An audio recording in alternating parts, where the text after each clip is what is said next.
तो सभी जिज्ञासु विद्यार्थियों को प्रणाम, सभी का स्वागत। और आज का हमारा बिंदु है पशुपालन।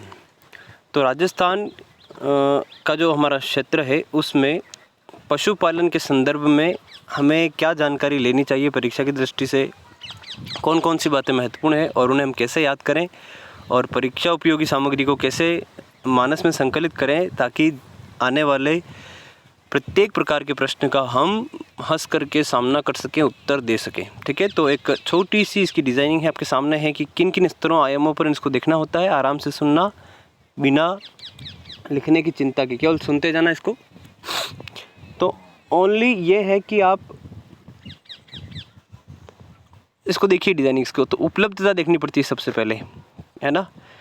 दूसरा बिंदु है वितरण और वृद्धि की। राजस्थान में विभिन्न प्रकार के पशुओं का वितरण किस प्रकार से है, कहाँ ज़्यादा है, कहाँ कम है, कहाँ कौन सी नस्लें हैं, ऐसा ये वितरण देखना है। ठीक है, तो ये हमने पशु गणना में वितरण कुछ हद तक देखा है ना। और आगे आप देखेंगे नस्लें। तो पहले तो ऐसा होता था कि गाय गाय होती है और भैंस भैंस होती है, लेकिन विज्ञान अभिवृद्धि की है और क्या होता है कि कुछ नस्लें थी जिनको फिर संकरण के मध्य करा करके फिर विभिन्न उपयोगी नस्लें और ज़्यादा दुधारू नस्लें तैयार की गई हैं, है ना। तो यही है कि दुधारू भी कह सकते हो, ज़्यादा ऊन देने वाली कह सकते हो, ज़्यादा बोझा ढोने वाली कह सकते हो। ठीक है ना। तो ऐसी नस्लें तैयार की है ताकि पशुपालन के ज़्यादा बेहतरीन परिणाम जो है उपलब्ध हो सके। ठीक है, तो ये सरकारी प्रयास रहते हैं। तो नस्लों को हमें देखना है। पशुपालन और अर्थव्यवस्था, पशुपालन अर्थव्यवस्था से कैसे संबंधित है और अर्थव्यवस्था में क्या उसका स्थान है वो हम देखेंगे। ठीक है, तो यहाँ से मेनली प्रश्न उठते हैं। दिमाग में फ्रेमवर्क में रहना चाहिए कि हाँ पशुपालन का मतलब इस टॉपिक को कैसे पढ़ना है। ठीक है, चलो बाकी रटने का काम तो है ही है। उपलब्धता मतलब ये था कि उपलब्ध हमें पशुओं से क्या उपलब्धता है ना। कुछ मिलेगा नहीं तो पशु हम क्यों पालेंगे, क्यों रखेंगे, समझ रहे हैं बात को। ठीक है ना। उनका गोबर भी उठाया जाता है, सर पर गोबर उठाते हैं, तो कहीं ना कहीं कोई कुछ अच्छा चीज़ वो दे रहे हैं तभी ना तो ऐसा हो रहा है। तो उपलब्धता, वैसे ये छोटी सी बातें हैं, इसको जल्दी कर लेते हैं। आपको पता ही है पशुओं से हमें प्राप्त होने वाली वस्तुएं उनका उपयोग सबको पता है। दूध मिलता है, दूध के लिए पशु रखते हैं, है ना, आप लोग, मैं, है ना। लेकिन सभी दूध के लिए नहीं, कुछ मांस के लिए, है ना। और दूध के साथ खाद्य तो है ही है, खाद देंगे वो। ठीक है, नाइट्रोजन होती है गोबर में, आप पता है गोबर सड़ने से भी नाइट्रोजन बनती है और पौधों को नाइट्रोजन काफ़ी आवश्यकता होती है। ठीक है, यूरिया में आपको पता होगा, यूरिया छिड़कते हैं उसमें भी 46% नाइट्रोजन कट्टे पे सा लिखा हुआ होता है, तो वही बात है। ठीक है, तो फिर आगे बात करते हैं। कृषि में सहायता देते हैं, जैसे पहले, आज तो ट्रैक्टर आ गया, लेकिन आपको पता ही है पशु से ही खेत को जोतना वगैरह सारा, बीज बोना सारा उसी से होता था, है ना। यातायात का इंजन के रूप में काम लेते ही थे, आपको जैसा बताया था। कई लोग बारात लेके भी बैलगाड़ी से जाते थे, है ना। इनकी हड्डियाँ भी काम में आती थी। ऊन आपको पता है, भार वाहक हैं, बिल्कुल आप जानते हो, है ना। कुम्हार आते थे, आप पुराने समय में आप देखेंगे तो कुम्हार आते थे तो उनका वाहन वो गधा ही होता था जिस पे इतना सामान लाद के वो लाते थे। तो भार वाहक के रूप में आपको पता है बैलगाड़ियों से माल भर के मंडियों तक ले जाया जाता था, ऐसे ही होता था। ठीक है, चमड़ा, मरने के बाद भी उनका उपयोग कम नहीं होता, मरने के बाद उनका चमड़ा जो है उपयोग में लिया जाता है। ठीक है, तो ये चीज़ है। तो ये हमने देखा पशुपालन का एक छोटा सा परिचय कि पशुपालन क्या है। ठीक है, तो अब वितरण और वृद्धि पर हम थोड़ा सा निगाह हमने घुमा चुके हैं। जैसा कि आपको पता है वितरण वृद्धि हमने देख ली है, एक जो हमने पशु गणना देखी थी। ठीक है, अब हम देखते हैं नस्लें। तो नस्लें पशुओं की ट्रिकों के माध्यम से, बिना चिंता के इसको केवल देखना कि पशुओं की नस्लें कौन कौन से पशुओं की नस्लें हैं जो हमें मुँह पर याद करनी है और किस प्रकार से हम करेंगे। तो सुनना और फिर बाद में इसको लिखना और फिर इसका एक रीडिंग अपने स्तर पर और लगा देना। ठीक है, तो गाय की बात हम करेंगे तो राजस्थान का एक छोटा सा लीनियर मैप आपके सामने है। तो गाय सभी जगह ऐसा नहीं है कि देसी गाय ही मिलती है, एक चीज़ ये ध्यान रखना। देसी गाय थी, बाद में क्या हुआ कि विदेशी नस्लें हमारे यहाँ लाई गई, आई, है ना। और उन नस्लों का इन नस्लों से संकर करा के नई नई नस्लें बनाई गई। उद्देश्य था कि वो ज़्यादा दूध दे, है ना। तो इस उद्देश्य से नई नई नस्लें अस्तित्व में आई। उनका नया नया नामकरण है, वो किस क्षेत्र में पाई जाती है ना, कौन सी नस्लें हैं, कहाँ के क्षेत्र में पाई जाती है, उनके सुधार की, उन नस्लों में और सुधार संभव है क्या, कहाँ का सुधार का कार्यक्रम चल रहा है। तो ये मेनली जो आयाम है, यहाँ से क्वेश्चन निकलते हैं, इन स्तरों पर गाय को देखना है। ठीक है, चलो। तो गाय की कई सारी किस्में हैं, जैसे मेवाती है, कांकरेज है, सांचौरी है, मालवी है, नागौरी है। ठीक है, हो सकता है कई बच्चे पहली बार सुन रहे हो, जस्ट पहली बार, तो उसको रटने का एक तरीका है कि इनको एक ट्रिक में बांध करके मुंह पर याद कर लिया जाए। ठीक है, तो सुनिए। मेवों को गाय जैसे हरी का सारा माल नहीं गिराना था, मेवों को गाय जैसे हरी का सारा माल नहीं गिराना था। तो गाय हरी इस ट्रिक में इसका मतलब है गाय की ट्रिक है, और अन्य सभी शब्द हैं उसकी नस्लों को इंगित करते हैं। ठीक है, तो देखते हैं क्या करके। मेवो मतलब मेवाती है ना, गाय मतलब गाय की ट्रिक है ना। जैसे हरी हरियाणवी नस्ल है, का मतलब कांकरेज नस्ल है, सा मतलब सांचौरी नस्ल है, रा मतलब राठी नस्ल है, माल मतलब मालवी नस्ल है, और गिर मतलब गिराना मतलब गिर का मतलब तो गिर है नस्ल है, और ना का मतलब नागौरी नस्ल है। तो ये मेनली है गायों की नस्लें। मेवों को गाय जैसे हरी का सारा माल नहीं गिराना था, है ना। तो ये गाय की नस्लों के हमने नाम जाने। अब देखना है कि ये नस्लें कहाँ कहाँ पर मिलती है। जैसे मेवाती किधर मिलती है, कांकरेज किधर मिलती है, सांचौरी किधर मिलती है ना, राठी किधर मिलती है। और उनमें भी कुछ विशिष्टताएं, जैसे गाय क्यों पाली जाती है, दूध के लिए, है ना, दूध के लिए। तो मेनली हम इस संदर्भ में बात करेंगे भाई सर्वाधिक दूध कौन सी देती है ना, सबसे अच्छी गाय कौन सी है, ऐसा उनकी विशेषताओं पर। तो टोकरी ऐसे ही बनेगी, नस्लों की टोकरी बना लीजिए कि उनकी विशेषताओं की टोकरी बना लीजिए। ठीक है, चलिए तो सुनना अब। तो एक एक देखते हैं। मेवों को गाय जैसे हरी का सारा माल नहीं गिराना था। तो मेवो मतलब मेवाती। मेवाती आप भी बताइए मुझे, मेवात कहाँ शहर है, क्षेत्र है, जहाँ मेवात क्षेत्र है वहीं पर मेवाती मिलेगी, बिल्कुल कोई दिक्कत नहीं। तो मेवाती है, भरतपुर अलवर वाला क्षेत्र आपको सबको पता है ना। तो इस क्षेत्र में मिलेगी, भरतपुर अलवर जयपुर मिलेगी कि नहीं। ठीक है, अलवर मिल रही तो अलवर से बिल्कुल जुड़ा हुआ क्षेत्र जिला जयपुर, वहाँ मिलेगी, है ना। प्रजनन मुख्य रूप से अलवर भरतपुर, ठीक है। प्रजनन केंद्र है जयपुर में, ये ध्यान रखना, है ना। और जयपुर में भी बस्सी में।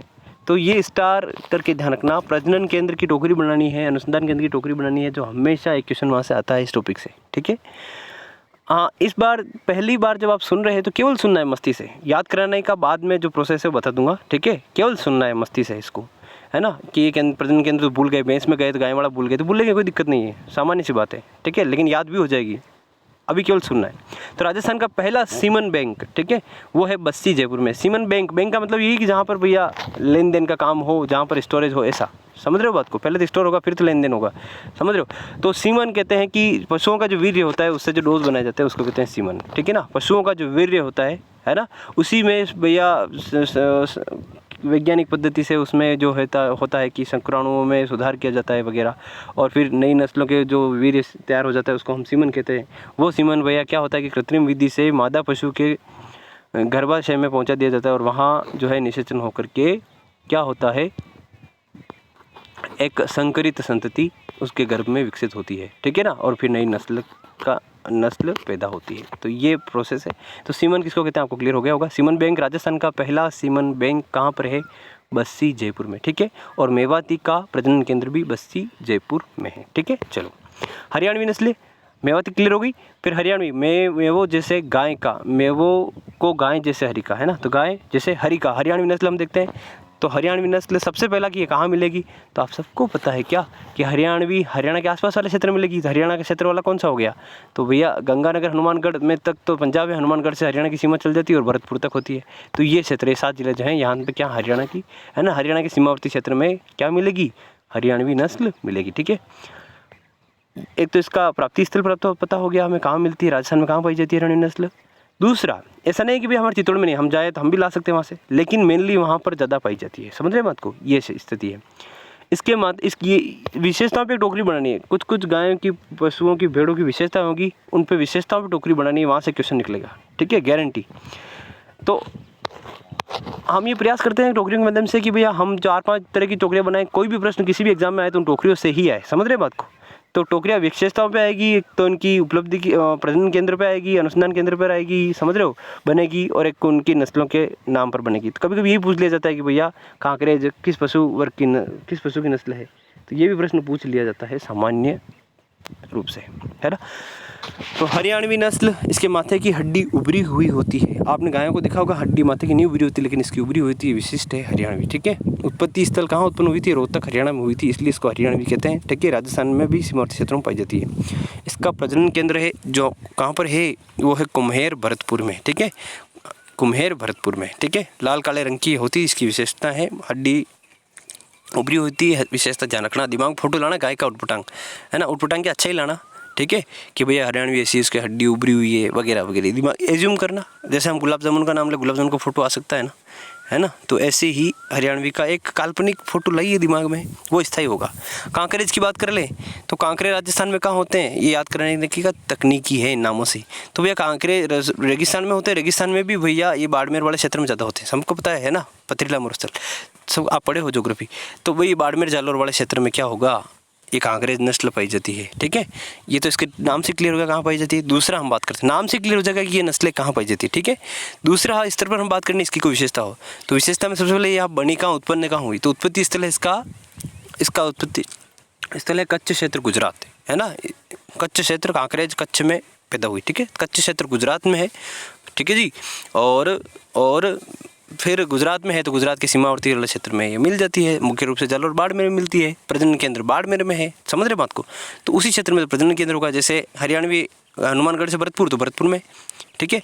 और बाड़मेर तक गुजरात तो प्रजनन केंद्र बाड़मेर में, ऐसा, ठीक है। ये कांकरेज है। फिर सांचौरी की बात करें तो सांचौर में मिलेगी, नाम से क्लियर है, सांचौर जालोर में है ना।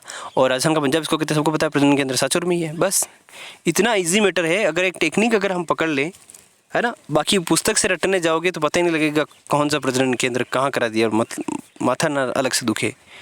तो टेक्निक पे आप पहुंच रहे हैं, नाम से इसका क्षेत्र पता लग जाएगा, प्रजनन केंद्र का भी आपको पता लग गया होगा। भाई कांकरेज है तो सीमावर्ती क्षेत्र मिलती है, बाड़मेर तक सीमा है बाड़मेर में, हरियाणा की भरतपुर तक सीमा है तो हरियाणा भरतपुर में है, ऐसा, ठीक है। सांचौर का सांचौरी में ही है। राठी की हम बात कर लें तो राठी की हम बात कर लेते हैं और उत्तरी राजस्थान में पाई जाती है राठी, ठीक है।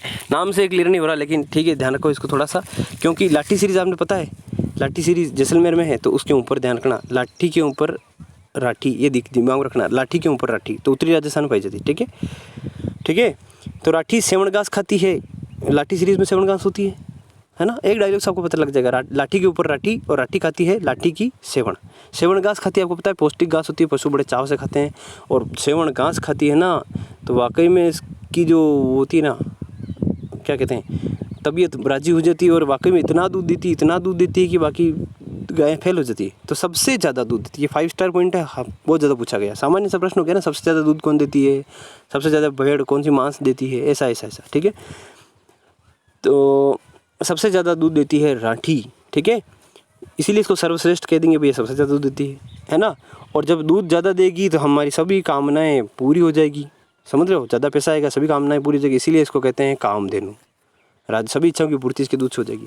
तो कामधेनु, राजस्थान की कामधेनु किसको कहते हैं, लाठी को। क्यों कहते हैं, सर्वाधिक दूध देती है। सर्वाधिक दूध क्यों देती है, सेवण घास खाती है, ठीक है। ऐसे क्रमिक रूप से अपने आप को बांधना है इन चीज़ों से, ठीक है। इसे राजस्थान की कामधेनु कहते हैं। क्यों कहते हैं, हम सभी जान चुके हैं, ठीक है। अब आगे बात करेंगे तो सिंधी और साहिवाल के मिश्रण से बनी है। अब जब इसका ये संकरित नस्ल है तो 2 नस्लों के संकरण कराने से ये बनी है, ठीक है। सिंधी प्लस साहिवाल की मिश्रित नस्ल है, ठीक है। चलो, प्रजनन केंद्र है इसका नौहर हनुमानगढ़ में। तो उत्तरी राजस्थान, देखो लीनियर में बना देते थोड़ा सा, तो काफ़ी ज़्यादा वो हो गया है। अब इसको अच्छे से एक लीनियर में बना लेते हैं, ठीक है। विषमकोणीय चतुर्भुजाकार उत्तरी राजस्थान में मिलती है। और उत्तरी राजस्थान में भैया, उत्तरी राजस्थान में भी हनुमानगढ़ जाओ, अच्छा स्थान है। कामधेनु की बात की है हमने, हम थोड़ा धार्मिक शब्दों का उपयोग करें तो हनुमानगढ़ जाओ उत्तर में, ठीक है। ये लिंक कराने के तरीके हैं कि भैया प्रजनन केंद्र हम कैसे मानस में इसको स्थायी कर लें, ठीक है। तो राठी का प्रजनन केंद्र है वो सिंधी और साहिवाल से तो बड़ी है, लेकिन राठी का प्रजनन केंद्र कहाँ है, हनुमानगढ़ में है, ये ध्यान रहना चाहिए हमें। और हम इसको लिंक कर देंगे कैसे कि ये राठी कामधेनु कह रहे हैं इसको, तो हनुमानगढ़ में इसका जो है प्रजनन केंद्र होगा, ठीक है। नौहर हनुमानगढ़ में बीकानेर एग्रीकल्चर यूनिवर्सिटी द्वारा संचालित है। चलो, मालवी की बात कर लेते हैं थोड़ी सी। तो ये मालवी नाम से पता लगा मालवा, हम मालवा किस क्षेत्र में मानते हैं, मालूम है ना आपको। मालवा का पठार हो गया, भौगोलिक दृष्टिकोण से देखे तो, और अपने क्षेत्रीय दृष्टिकोण में देखो, बोलचाल की शब्द मालवी मध्य प्रदेश में है ना। तो एमपी में पाई जाती है, उत्पत्ति वहीं से है इसकी। फिर अब उत्पत्ति वहाँ है तो राजस्थान में कहाँ पाई जाएगी, क्षमा करना, जहाँ सीमावर्ती क्षेत्र है वहाँ पाई जाएगी, ठीक है।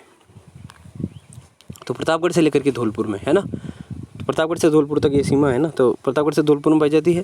और नाम ही इसका क्या है, मालवी। तो माल ले जाने के लिए प्रसिद्ध, तो माल बोझत होती है, ठीक है ना। और इसका प्रजनन केंद्र है डग झालावाड़ में। और जब मैंने पूरा टॉपिक पढ़ रखा तो मैंने पाया था कि डग झालावाड़ में ही गीर का भी प्रजनन केंद्र है। तो डग ऐसा स्थान है झालावाड़ में जहाँ पर गिर का भी प्रजनन केंद्र है और वहाँ पर मालवी का भी प्रजनन केंद्र है। इसीलिए एक ट्रिक बना देते हैं, डग मेवाड़ी शब्द है डग मतलब आगे खिसक आगे चले सा। तो डग माल गिरा मत देना, डग माल गिरा मत देना। अपन गाय को कह रहे हैं, अपनी गाय है, उसको बोल रहे हैं डग माल गिरा मत देना। तो डग में मालवी का प्रजनन केंद्र है, डग में गिर का भी प्रजनन केंद्र है। ठीक है, चलो ठीक है जी, चलो इस ये होगी आपकी मालवी नस्ल। ठीक है, माल ले जाती है, मालवी मालवा क्षेत्र में पाई जाती है, मालवा के आसपास मतलब सीमावर्ती क्षेत्र में पाई जाएगी। ठीक है, चलो गिर तो है भैया, आपको पता है कि गिर बहुत ज़बरदस्त प्रसिद्ध स्थल है। गिर गुजरात में पड़ता है ना, गिर गुजरात। ठीक है, सफ़ेद बाघ पाए जाते हैं उधर। ठीक है, गिर गुजरात तो वहीं से इसकी उत्पत्ति, इसलिए इसको कहते हैं गिर नस्ल। और इसके और अन्य नाम हैं जो पूछे जाएंगे आपको, अन्य नाम पूछे जाएंगे, गिर रेंडा अजमेरा। ठीक है, रामसर अजमेर में भी इसका प्रजनन केंद्र है। ठीक है, अजमेर पाई जाते हैं, अजमेर में प्रजनन केंद्र होगा, ये ध्यान रखना। ठीक है, चलो आजकल हमारे इधर भी गिर के जो नस्ल की ज़्यादा डिमांड होती है। ठीक है, ऐसा देखने को मिलता है। ठीक है, तो ये गिर जो है की बात हमने कर ली। दक्षिण राजस्थान में भी पाई जाती है मेनली, और मेनली इसका जो गिर अजमेर में और दक्षिण राजस्थान में विशेष रूप से। ठीक है, तो जैसे मैंने कहा ना, अपने यहाँ पे ज़्यादा मांग हो रही है इसकी, तो दक्षिण राजस्थान में हम भी आ गए। ठीक है, चित्तौड़गढ़। ठीक है, तो चलो आगे बात करते हैं। इसका उत्पत्ति स्थल गुजरात है, जैसे कि हमने बात की, गिर क्षेत्र गुजरात। नागौरी की बात करें तो डग माल गिरा मत देना, है ना। तो अब वैसे नागौरी की हम बात कर लेते हैं। नागौरी, इस नाम को आराम से बोलना है, नागौरी, जो गौर नहीं करता हो, नागौरी है ना, जो गौर नहीं करता हो, उस पर कितना ही बोझा ढो दो, गौर नहीं करता। प्रजनन की बात करेंगे तो भी गौर नहीं करेगा, प्रजनन नागौर का नागौर में ही। ठीक है, तो ये बात है कि प्रजनन केंद्र भी वही है। बोझा सर्वाधिक ढोने, सर्वाधिक ये 5 स्टार लगा देना इसको। ये प्रश्न आता है आपको कि सर मालवी बताया, हाँ मालवी बोझा ढोने के लिए प्रसिद्ध है, लेकिन सबसे ज़्यादा बोझा ढोने के लिए प्रसिद्ध है, जो विशेष श्रेय इसको जाता है किसको, मालवी को, क्षमा करना नागौरी को। ठीक है, तो आपको बताया था नागौर किला भी ऐसे ही है, नागौर ही नहीं करता, कोई तोपे छोड़े तो भी गौर नहीं करता, क्योंकि उससे दागे हुए घोड़े उसके ऊपर से होकर चले जाते हैं, नागौर। ठीक है, तो ये बात है, नागौर भी होगी। तो इस प्रकार एक और रहती है जो गाय की नस्ल है, वो देख लेते हैं, वो है थार पारकर। ठीक है, तो थार पार करके आई। ठीक है, इसका नाम जैसे ऐसे ही लिंक बैठाते हैं, इसका नाम है थार पारकर गाय की नस्ल का। तो ये आपका जो पश्चिमी राजस्थान है, तो ये थार का मरुस्थल है ना, तो थार पार करके आई है, इसलिए इसका नाम है थार पारकर, ऐसे बता रहा हूँ। ठीक है, तो थार में आप इधर देखो कि सिंध प्रांत है पाकिस्तान का, तो सिंध से में इसका उत्पत्ति स्थल है और सिंध से ही आई है। ठीक है जी, और आई तो मैं ऐसे एक छोटी सी कहानी घड़ी थी, आपको भी बता देता हूँ, इधर देखना कि भैया पश्चिमी राजस्थान है और पश्चिमी राजस्थान में आई, तो आपको पता है मरुस्थल बेचारी प्यास लगी, और प्यास लगते कहाँ जाएगी, उसको पता लगा कि भैया चांदन नलकूप है, जैसलमेर में मीठा पानी मिलता है, उधर ही चलो। तो चांदन में गई, वहाँ रुकी, तो वहाँ इसका प्रजनन केंद्र है पहला। ठीक है, फिर राजस्थान में घूमी तो गंगानगर गई। ठीक है, वहाँ उसने देखा भैया गंगा नहर है, उधर सारा पानी बहुत ज़्यादा है गंगानगर में, वहाँ चलते हैं, वहाँ पर कृषि बहुत ज़्यादा है, तो खाने का भी अच्छा मिलेगा। कर गंगानगर गई तो दूसरा प्रजनन केंद्र इसका है सूरतगढ़ गंगानगर, तो वहाँ गई तो इसकी सूरत वाकई में खिल गई कि खाना भी है और पानी भी है, तो सूरतगढ़ गंगानगर में। तो थार पार करके आई, चादर नलकूप में प्रजनन केंद्र है और केंद्रीय प्रजनन केंद्र इसका सूरतगढ़ गंगानगर में। ठीक है, तो ये आपकी थार पारकर सिंध में इसका उत्पत्ति स्थल है। नाम से ही क्लियर है, नाम से कहानी बिठाओ, दिमाग में हो जाता है काम सारा। कुछ विदेशी नस्लें हैं जिनके नाम आपको ध्यान रखने हैं, आइसर, होलिस्टीन, स्विस ब्राउन और जर्सी होलिस्टीन। ठीक है, तो ये कुछ विदेशी, मतलब जर्सी है, होलिस्टीन 2 बार लिख दिया। ठीक है, एक बार ध्यान रखना, आइसर, स्विस ब्राउन, जर्सी और होलिस्टीन। चलो, ये थी गाय की नस्लें। मेवों को मैं थोड़ी गति रख रहा हूँ, आराम से सुनना, आप लोग रोक करके वापस 2 बार भी सुन सकते हैं, लेकिन मेरे पास बाध्यता है आराम से सुनना इसको। ठीक है, काफ़ी मैटर बहुत ज़्यादा है। तो ये थी गाय की नस्लें। एक बार मैं इसको ट्रिक को दोहरा देता हूँ कि मेवों को गाय जैसे हरी का सारा माल नहीं गिराना था, मेवों को गाय जैसे हरी का सारा माल नहीं गिराना था। चलो, और ठीक है जी, अब बात करते हैं आगे। सबसे बड़ी गौशाला पथमेड़ा जालोर, ये भी कुछ फैक्ट हैं जो हमें ध्यान रखने हैं, जनरली क्वेश्चन पूछे जाते रहते हैं। सबसे बड़ी गौशाला राजस्थान की पथमेड़ा जालोर में है, ध्यान रखना। वहीं पर गौमूत्र रिफाइनरी है, गौमूत्र बैंक, राजस्थान में गौमूत्र बैंक का है, पथमेड़ा जालोर। सबसे बड़ी गौशाला का है पथमेड़ा जालोर। ठीक है, ये ध्यान रखना। चलो, ठीक है, तो ये हमारा हो गया। अब कुछ आपको पता है कि एक समय ऐसा था कि गौ को धन माना जाता था। वैदिक काल में आपने देखा होगा, तो गौ को अगण्य कहा जाता था, वध करने योग्य नहीं। गौ ही धन होती थी, विनिमय का साधन होती थी गौ, जिसके पास जितनी गाय हो उतना धनी माना जाता था, सबको पता है। ठीक है जी, पर धीरे धीरे क्या हुआ कि भैंसें आई, भैंसें दूध ज़्यादा देती है, गाय का महत्व कम होता गया और आज कोई गाय रखता नहीं है, तो गाय की संख्या में बहुत ज़्यादा कमी होती गई, लेकिन गाय की उपयोगिता बहुत ज़्यादा है, गाय का दूध बड़ा सर्वश्रेष्ठ होता है ना, अन्य पशुओं के दूध से। तो इसीलिए सरकार ने भी प्रयास किया इसके संरक्षण और संवर्धन का, ठीक है, और साथ ही यहाँ की समाज की आस्था से भी जुड़ी हुई है, इसीलिए सरकारी प्रयास देखे गए। वो सरकारी प्रयास हमारे परीक्षा में पूछे जाते हैं, इसलिए हमें पता होना अनिवार्य है, ठीक है, इसीलिए मैंने यहाँ लिखा और आप तक पहुँचा रहा हूँ। तो राजी होकर के प्रसन्न मन से इसको स्वीकार करना है कि हाँ देखते हैं सरकार ने क्या क्या किया, बताओ, ऐसे जिज्ञासा से। तो क्रमिक रूप से देखते हैं क्या क्या किया। तो राज्य गौ सेवा आयोग बना था 23 मार्च 1995 को, सन याद रह जाए तो बढ़िया पर्याप्त है। तो राज्य गौ सेवा आयोग बना था 95 में, ठीक है जी। फिर आगे देखते हैं कि गौ सेवा निदेशालय खुला, वो खुला 2013 में, ठीक है, और फिर 2014 में इसका नाम बदल करके गोपालन विभाग कर दिया गया। गौ सेवा निदेशालय का नाम ही बदल करके क्या कर दिया, गोपालन विभाग कर दिया गया।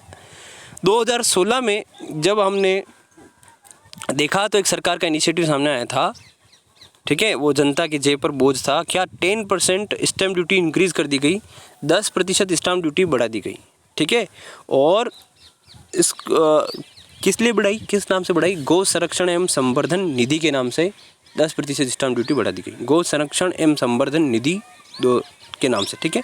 तो आज हम 100 रुपये का स्टाम्प लेते हैं, खरीदते होंगे आप भी स्टाम्प, तो उसमें आप देखिए 100 रुपये के स्टाम्प के 110 रुपये देने पड़ते हैं, और भी ड्यूटीज लगती हैं, लेकिन 110 लगते हैं, तो उसमें देखना 10% उसका लिखा होता है गौ संरक्षण संवर्धन निधि में जाता है, ठीक है ना, ये ध्यान रखना। 500 रुपये का लेंगे 550 रुपये देने पड़ेंगे, 10% डायरेक्ट इस निधि में चला जाएगा, इसको है ना, ये ध्यान रखना, इस निधि में चला जाएगा, इस फंड में चला जाएगा, तो सरकार इसका उपयोग गायों के लिए करेगी, ठीक है जी। आप 500 रुपये का स्टाम्प ले रहे हो तो 50 रुपये उसमें चले जाने हैं, ठीक है। तो गोपालन कार्यक्रम भी चला था 1990-1991 में प्रारंभ है गोपाल कार्यक्रम, ठीक है। तो गोपाल कार्यक्रम मैं आपको डिटेल बताने वाला हूँ आगे वैसे, ठीक है, गोपाल कार्यक्रम क्या है। तो सर्वाधिक गाय, ठीक है, तो ये सरकारी प्रयास थे जो हमेशा पूछे जाते हैं, इसको ध्यान रखना, very very very very important, ठीक है। सर्वाधिक गाय उदयपुर में, सबसे कम गाय धौलपुर में, ये ध्यान रखना, है ना। गायों की संख्या की दृष्टि से राजस्थान का देश में 6वां स्थान है, विश्व पशुगुणा के अनुसार हमने देख लिया था पहले, ठीक है। अब बात करते हैं भैंस की। मैं बिना रुके इस पर देखो 20 मिनट लगे गाय को बताने में, ठीक है, तो कृपया करके सुनना, समय लगेगा, आवश्यक अनिवार्य है, तो थोड़ा इसको सुन लेते हैं ढंग से। अब थोड़ी गति के साथ ही बोलूँगा मैं। भैंस संख्या की दृष्टि से राजस्थान दूसरे स्थान पर है देश में, है ना। इसकी पशुओं को, इस नस्लों को हमने जानना है कि कौन कौन सी नस्लें राजस्थान में भैंसों की पाई जाती है। तो सुनना इसको, रामू मर जाना लेकिन बापूसू भैंस लाना, ठीक है, ठीक है। तो इसको देखिए, रामू मर जाना लेकिन मेरे बाप से भैंस लाना। तो रा से मतलब राबू है, मुँह से मतलब मुर्रा है, म से मतलब महसाणा है, र से मतलब रथ है, ठीक है, जा से मतलब जाफराबादी है, ना से मतलब नागौरी है ना, बा से मतलब बदावरी है, प से मतलब पुंडरपुरी है, सू से मतलब सुरती है, ठीक है। तो इतनी नस्लें सर नहीं, लेकिन हमें 2-3 ही जाननी है। राजस्थान में 2-4 ही महत्वपूर्ण है, बाकी ये सब है जैसे राजस्थान में नहीं मिलती, ठीक है, लेकिन भैंसों की नस्लों के नाम है तो हमें पूछ लिए जाते हैं, ठीक है। मुर्रा, मैं उस ट्रिक में आप सुना है आपने और ये लिख भी रखा है, आप आराम से इसको लिख सकते हैं, ठीक है। तो रामू मर जाना लेकिन मेरे बाप से भैंस लाना, ये भैंसों की नस्लें हैं। आराम से बात करते हैं। तो राबी नहीं मिलती अपने इधर, है ना। मुर्रा मिलती है, मुर्रा की बात कर लेते हैं। मुर्रा कहाँ मिलती है, ये पूर्वी राजस्थान मिलती है, भरतपुर, अलवर, जयपुर में मिलती है ना। और उत्पत्ति स्थल इसका मोंटगोमरी जहाँ हड़प्पा था संभवतः, है ना। तो हाँ, तो मोंटगोमरी पाकिस्तान में मिलती है, उत्पत्ति हुई थी इसकी। सर्वश्रेष्ठ नस्ल है, सर्वश्रेष्ठ भैंस है नस्ल, है ना। सर्वाधिक दूध यही देती है, 20 से 25 लीटर दूध दिन का देती है, एक टाइम का नहीं, वाह। तो 10 लीटर भैंसों के देने का कोई ज़्यादा बड़ी बात नहीं, 10 से 12 लीटर दे देती है, ठीक है। मुर्रा दे देती है, सही मुर्रा हो ना तो दे देती है। प्रजनन केंद्र इसका कुम्हेर है। अब कुम्हेर में आपको पता लगा होगा, सुन रखा है पहले, तो हरियाणवी नस्ल गाय का भी प्रजनन केंद्र वही था, मुर्रा का भी कुम्हेर भरतपुर में। तो ऐसे चीज़ों को लिंक कर सकते हो। डग झालावाड़ पे पैसा डग माल गिरा मत देना, तो मालवी का भी गिर नस्ल का भी गाय की दोनों नस्लों का उधर है। और तो ऐसा उसको कर लो, डग मेरा माल गिरा मत देना, ठीक है। तो डग मेरा माल गिरा मत देना, तो मुर्रा भैंस नस्ल का और मालवी का और गिर गाय का प्रजनन केंद्र वहाँ है, ठीक है, इधर रखना। चलो आगे बात को बढ़ाते हैं।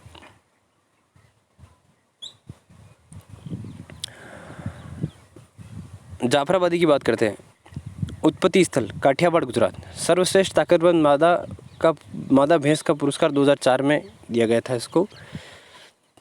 और कहाँ पाई जाती है? गुजरात के आसपास वाले क्षेत्र में, प्रतापगढ़, बांसवाड़ा, डूंगरपुर, चित्तौड़गढ़ में। ठीक है, जाफराबादी से ये प्रश्न बहुत ज़्यादा पूछा गया। उत्पत्ति स्थल और ये पुरस्कार, इसको सर्वश्रेष्ठ मादा ताकतवर पुरस्कार 2004 में दिया गया था।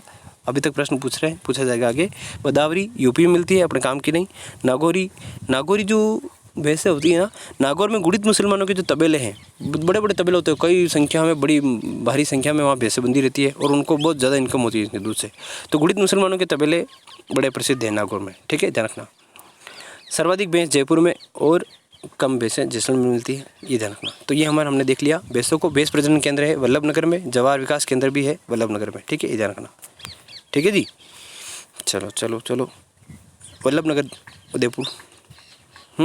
तो हमने भैंसों को जान लिया। अब हम बात कर लेते हैं भेड़ की। ठीक है, तो भेड़ों की नस्लें कहाँ पाई जाती है, क्या विशेषता है, इन 2-3 आयामों पर हमें उन्हें भेड़ों को क्लियर कवर करना रहता है। ठीक है जी, चलो। मामा कला सोने जैसी मगर बापू भेड़िया। मामा कला सोना जैसी मगर बापू भेड़िया। तो मामा कला सोने जैसी मगर बापू भेड़िया, इसकी बात हम करेंगे आगे। तो मामा मारवाड़ी, मालपुरी, कला मतलब चोकला, ठीक है, और सोना मतलब सोनारी, जैसी मतलब जैसलमेरी, मगर मतलब मगरा, बा मतलब बागड़ी, पूस मतलब पुंगल, और भेड़िया मतलब भेड़ों की ट्रिक है। ठीक है जी, ये ध्यान रखना। मामा कला सोने जैसी मगर बापू भेड़िया, ये ट्रिक है भेड़ों की नस्लों की। और एक एक शब्द का क्या, एक एक वर्ण का क्या अर्थ है तो हमको यहाँ लिख रखा है और मैंने बोल भी दिया। ठीक है, कला मतलब चोकला है। ठीक है, ये ध्यान रखना, आराम से इसको सुनना, कहीं कोई दिक्कत होनी नहीं चाहिए हमें। ठीक है, चलो। तो सबसे पहले मामा, तो मारवाड़ी और मालवी को हम देखते हैं। मालपुरी है ना, मालवी नहीं है, मालवी जो है गाय की नस्ल है, मालपुरी भेड़ की नस्ल है, थोड़ा ध्यान रखना। ठीक है, मामा हाँ की हम बात करेंगे। तो मारवाड़ी भेड़ मारवाड़ में मिलेगी। ओहो को क्या दिक्कत है, मारवाड़ी भेड़ कहाँ मिलेगी? मारवाड़ में मिलेगी। थोड़ा ख़राब नक्शा बनाए, मारवाड़ी भेड़ कहाँ मिलेगी? ये भी वैसे लीनियर मैप है ना, समझने के लिए बस। तो सर्वाधिक भेड़ें जो हैं, भेड़ों की संख्या में सर्वाधिक भेड़ें देखिए कि कौन सी नस्ल की है, तो मारवाड़ी की। एक चीज़ 5 स्टार लगा रखा है, ये हमेशा क्वेश्चन यहाँ से उठते हैं। सर्वाधिक रोग प्रतिरोधक क्षमता इनकी होती है। ठीक है, क्योंकि भाई आपको पता है कि मैं भेड़ें तो कहाँ की प्रसिद्ध है, मारवाड़ की। और अपने इधर तक आ जाती चरती है ना, सब तरफ देखने को मिलती है। तो वहाँ तो मिलता नहीं कुछ खाने को, बिल्कुल रेगिस्तान है, तो इधर लाते हैं चराने के लिए। तो सर्वाधिक लंबी दूरी तय करती है, हाँ मारवाड़ की होती है। सर्वाधिक रोग प्रतिरोधक क्षमता, इतनी चलती है बेचारे, थकती नहीं, बीमारी नहीं होती। तो सर्वाधिक रोग प्रतिरोधक क्षमता उनकी होती है। ठीक है, मारवाड़ में पाई जाती है। बस ये छोटी सी चीज़ें हैं। तो जैसे मैं कहानी के माध्यम से एक कुछ तर्क देकर के लिंक करा रहा हूँ, तो ऐसे कुछ तर्क अपने आप अपने स्वविवेक से भी विकसित दिमाग में कर सकते हैं। ठीक है, और मैं बता रहा हूँ उनको भी उपयोग में ले सकते हैं। मारवाड़ी ये देख लिया। मालपुरी देखते हैं। सबसे देखो मालपुरी, नाम में क्या है, मालपुरी, तो पूरा माल देती है। मालपुरी पूरा माल देती है। सबसे अच्छी भेड़ नहीं, सबसे अच्छी वो मोटी ऊन देती है। सबसे अच्छी ऊन तो नहीं देती, ये ध्यान रखना, थोड़ा सा यहाँ गलत लिख रखा है ना। ऊन सर्वश्रेष्ठ ऊन तो इसकी नहीं होती, लेकिन सबसे मोटी ऊन देती है और गलीचे बनाने के लिए उपयुक्त होती है। ये प्रश्न कई बार पूछा गया, तो कि गलीचे बनाने के लिए सर्वाधिक उपयुक्त ऊन किस भेड़ की नस्ल द्वारा प्राप्त होती है? ठीक है, नस्ल से प्राप्त होती है, वो है मालपुरी। ठीक है ना, किस भेड़ की से प्राप्त ऊन गलीचे बनाने से उपयुक्त होती है, वो है मालपुरी। उत्तर होगा आपका, ध्यान रखना। तो मोटी ऊन देती है। ठीक है, माल पूरा माल देती है। अच्छी ये नहीं है, असली चोकला है। ठीक है, सबसे अच्छी भेड़ जो है चोकला मानी जाती है। ठीक है, आगे बात करेंगे उसके। अनुसंधान केंद्र इसका जयपुर में है। ठीक है, मालपुरा, वैसे मालपुरा तो आपको पता है कि भैया टोंक में है ना, तो टोंक जयपुर पास में पड़ते हैं, बिल्कुल आपको पता है। तो भाई इसलिए उसका मालपुरी नाम है, मालपुरा टोंक के कारण। और अनुसंधान केंद्र इसका जयपुर में। ठीक है, चलो। मालपुरा तहसील है ना टोंक में। चोकला भेड़ की बात करते हैं। चोकला मिलती है सिकर झुंझुनों में, शेखावटी मिलती है। ठीक है, इसको शेखावटी भेड़ भी कहा जाता है, शेखावटी नस्ल भी कहा जाता है। और भारत की मेरिनो इसको कहते हैं। क्या कहते हैं इसको? भारत की मेरिनो। क्यों कहते हैं सर भारत की मेरिनो? क्योंकि मेरिनो नस्ल है जो ऑस्ट्रेलिया महाद्वीप है, आपको पता होगा ऑस्ट्रेलिया महाद्वीप है ना, ये न्यूजीलैंड वगैरह ऐसा। ठीक है, चलो मैं पूरा मैप नहीं बढ़ाऊँगा अभी। तो ऑस्ट्रेलिया महाद्वीप में क्या होता है कि आपको पता है कि भेड़ें बहुत अच्छी पाई जाती है, और उसमें सबसे अच्छी भेड़ पाई जाती है मेरिनो, है ना। तो वहाँ से तुलना करते हैं भैया, वहाँ अच्छी सबसे मेरिनो है और हमारे यहाँ सबसे अच्छी कौन है? चोकला है, तो इसको भारत की मेरिनो के दिया। ठीक है, ध्यान रखना। सबसे अच्छी ऊन इसकी होती है। सबसे अच्छी ऊन किसकी है? मेरिनो की। 5 स्टार है, बहुत ज़्यादा पूछा गया है। जो 5 स्टार लिखा है इसका मतलब बहुत ज़्यादा क्वेश्चन पूछे गए और आगे भी बहुत ज़्यादा क्वेश्चन इससे ही आने वाले हैं। ठीक है,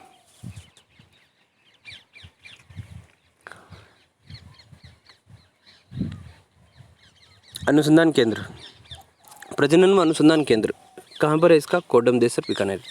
ये ध्यान रखना, विशिष्ट है, इसको 5 स्टार कर देना। और आपको बताइए टोकरियाँ बनानी है आपको, है ना, प्रजनन केंद्र की विशेषताओं की, और जो 5 स्टार लगा रखा हो कई बार पूछे गए, आगे पूछे जाएंगे। तो अनुसंधान केंद्र इसका है कोडम देसर बीकानेर। ठीक है, चलो एक टोकरी यहाँ लिख रखी ऊन के संदर्भ में, जहाँ से क्वेश्चन हर बार पूछे जाते रहे हैं, तो ये देख लीजिए।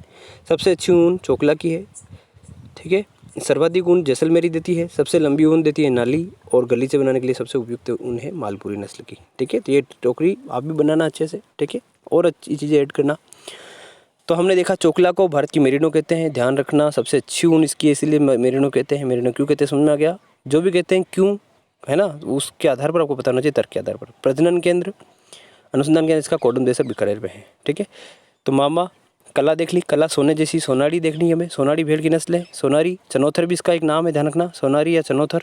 ठीक है, यहाँ पर नहीं लिख रखा, कोई दिक्कत नहीं, इसको आप ध्यान रखना। सोनारी चनौथर दक्षिणी राजस्थान में पाई जाती है, सोनारी या चनौथर। इसके कान लंबे होते हैं, जब चरती है तो इसके कान जमीन को स्पर्श करते हैं। ये सबसे इसकी खतरनाक विशेषता कई बार पूछी गई है। ऐसी भेड़ जिसके कान इतने लंबे होते हैं कि चरते समय जमीन को टच करते हैं। ठीक है, वो है सोनारी। ठीक है, अनुसंधान केंद्र इसका चित्तौड़ में पाई जाती है। ठीक है, दक्षिण राजस्थान में मुख्य रूप से पाई जाती है। ठीक है, उदयपुर, डूंगरपुर, चित्तौड़गढ़। ठीक है, ऐसा। तो इसके एक ही प्रश्न आता है, क्या प्रजनन अनुसंधान केंद्र चित्तौड़ में है? अपने यहाँ चित्तौड़ में है। दूसरा सबसे शानदार प्रश्न इससे बनता है क्या, कि वही इसकी विशेषता पे ऐसी भेड़ की नस्ल है जिसका चरते हुए कान जमीन को स्पर्श करते हैं इसके कान। ठीक है, वो है आपकी सोनाली चनौतर। जैसलमेरी सर्वाधिक ऊन देती है, सर्वाधिक ऊन देती है, जैसलमेर में पाई जाती है। जैसलमेरी सर्वाधिक ऊन देती है। ये जैसे टोकरी में भी हमने इसको वर्णन किया था, है ना, और जैसलमेर में पाई जाती, नाम से क्लियर है। यह भेड़ बहुत लंबी होती है, भेड़ बहुत लंबी होती है, ऊन लंबी नहीं होती, इतना ध्यान रखना। तो सबसे लंबी भेड़ कौन सी होती है? जैसलमेरी। और सबसे लंबी ऊन देने वाली भेड़ की नस्ल कौन सी है? वो है नाली। ठीक है, ये भी यहाँ पे ध्यान रखना करके लिख देना। अपना पैटर्न ही आपको सबको पता है, ध्यान रखना, है ना। तो सबसे लंबी ऊन देती है नाली, जो हनुमानगढ़ में पाई जाती है, बात करेंगे उसकी यथास्थान। और सबसे लंबी भेड़ होती है, एक तो भेड़ लंबी है, एक उसकी ऊन लंबी। ठीक है, तो सबसे लंबी भेड़ जैसलमेरी। ठीक है, नाम ही सबसे ज़्यादा लंबा इसी का। चलो, तो जैसलमेरी क्लियर है आपको। मगरा, मगरा को चोखड़ा भी कहते हैं, एक तो चोकला, ये ध्यान रखना आप, परीक्षा में से भटकाने के लिए 2 ऑप्शन दे दिए जाते हैं। तो राजस्थान की सर्वश्रेष्ठ भेड़ की नस्ल है, चोकला भी दे देगा और चोखला भी दे देगा। ओहो, आपके होंश भी उड़ सकते हैं, उड़ते हैं सही। ठीक है ना, ऐसे क्वेश्चन आते हैं। ठीक है, तो चोकला तो सर्वश्रेष्ठ चोकला है ना, और सबसे जिसमें कला आ रहा है तो वही शानदार होगी। ठीक है, ये ध्यान रखना। और चोकला मगरा को कहते हैं, मगरा, चोकला, चक्री, बीकानेरी। ठीक है, मगरा क्षेत्र बीकानेर में पाई जाती है ना। मगरा भेड़ बीकानेर में पाई जाती है, अनुसंधान केंद्र बीकानेर में ही है। और इसकी विशेषता क्या जो पूछी जाएगी आपको, मांस सबसे ज़्यादा देती है। तो भेड़ की वह नस्ल जो सबसे ज़्यादा मांस देती है वो क्या है, कौन सी है? वो है मगरा। बागड़ी भेड़ की बात करोगे तो 75% काली होती है, बाकी ऐसे ही रंग होते हैं इसमें। ये विशेषता है ना, अलवर में पाई जाती है बागड़ी। पुगल भेड़, पुगल सोथी, पुगल सोथी सभ्यता भी आपको पता है, तो पुगल क्षेत्र में पाई जाती है ना पुगल सोथी। इसको पुगल भी कहते हैं, सोथी भी कहते हैं। नस्ल बड़ी विशिष्ट है, विचित्र है। ठीक है, बीकानेर में पाई जाती है। और भी बात करेंगे अब इसकी, तो अनुसंधान केंद्र बीकानेर में है इसका। ठीक है, पुगल देश में पाई जाती है। ठीक है, बापू भेड़िया है ना, तो भेड़ की ट्रिक है। और एक भेड़ की नस्ल और देख लेते हैं, वो नाली है, तो गंगानगर, हनुमानगढ़ में पाई जाती है। नाली गग्गर के पाट को कहते हैं ना, कहते हैं कि नहीं कहते, गग्गर के पाट को नाली कहते हैं, आपको सबको पता होगा। तो वहीं पे होता गग्गर, हनुमानगढ़, गंगानगर बेहती है। तो यह ध्यान रखना, नाली कहाँ से मिलती है, वहीं पे मिलती है। सर्वाधिक लंबे रेशे, नाली लंबी होती है, आपको पता है नाली को छोटी होती है क्या? नहीं, नाली लंबी होती है। तो सर्वाधिक लंबी ऊन कौन देता है? नाली भेड़ देती है। तो एक एक चीज़ में प्रयास मैंने किया था कि मेरे को याद रह जाए, और वही प्रयास में ईमानदारी से आप तक पहुँचा रहा हूँ। तो मुस्कुराते हुए उन प्रयासों को झेलना, पी जाना। ठीक है, और कुछ अंदर से भी पैदा करना, है ना।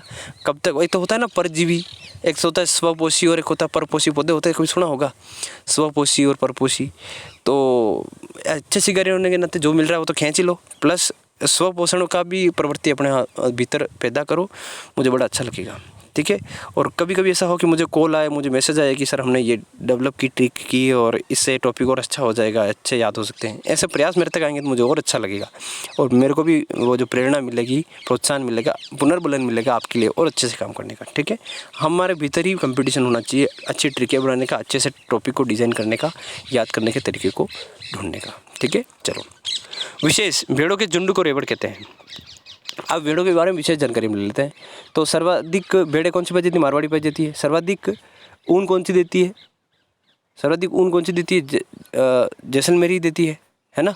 सर्वाधिक ऊन देती है जैसलमेरी, ठीक है। सबसे अच्छी ऊन देती है चोकला, ठीक है, ये ध्यान रखना। सबसे ज़्यादा मांस देती है मगरा, ये ध्यान रखना। सबसे लंबी ऊन देती है नाली।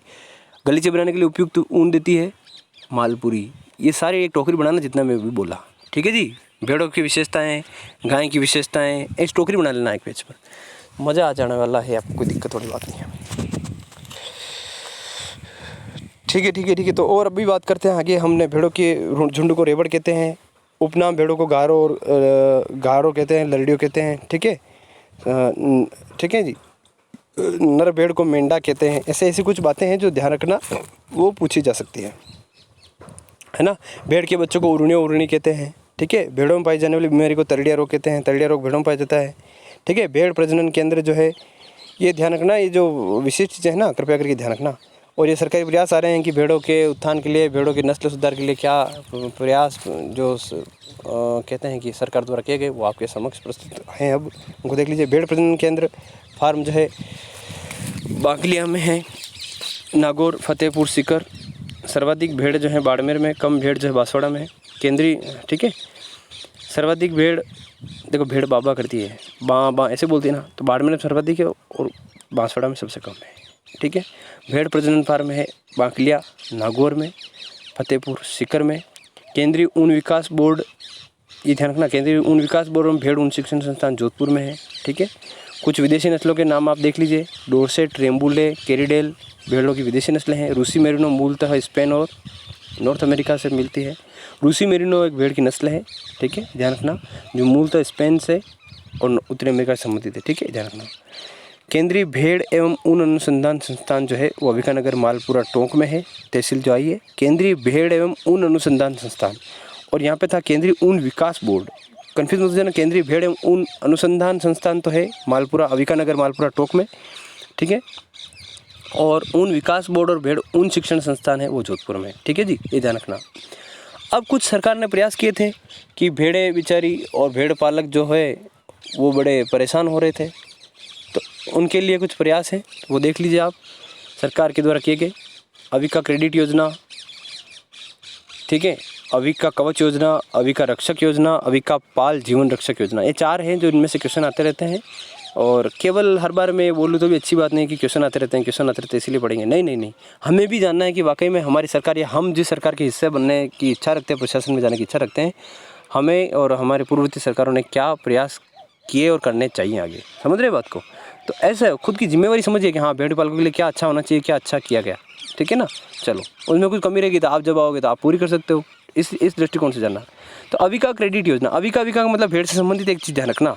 अविका नगर टोंक में है, मालपुरा तहसील में, तो अविका का संबंध भेड़ से होता है, ये ध्यान रखना। अविका शब्द भेड़ से संबंधित, ठीक है। एक चीज़, क्रेडिट का मतलब होता है साख, हिंदी में जो क्रेडिट, साख मतलब साख है, साहूकार साख है, समझ रहे हो, तो ऋण देने के लिए क्रेडिट का मतलब होता है ऋण देना। तो अविका क्रेडिट योजना मतलब है भेड़ों के लिए ऋण देना। तो 12,500 भेड़ पालक को ऋण देंगे 150 रुपये प्रति पशु के हिसाब से, ये योजना है, क्लियर। दूसरी अविका कवच योजना, भैया कवच दे रहे हैं, मतलब कवच आपने सुना होगा, कभी LIC की वो एडवर्टाइज देखे हो, तो बीमा से संबंधित होता है कवच देना, ठीक है। तो अविका कवच योजना, ठीक है जी, ये ध्यान रखना। अविका कवच योजना मतलब बीमा, ठीक है जी।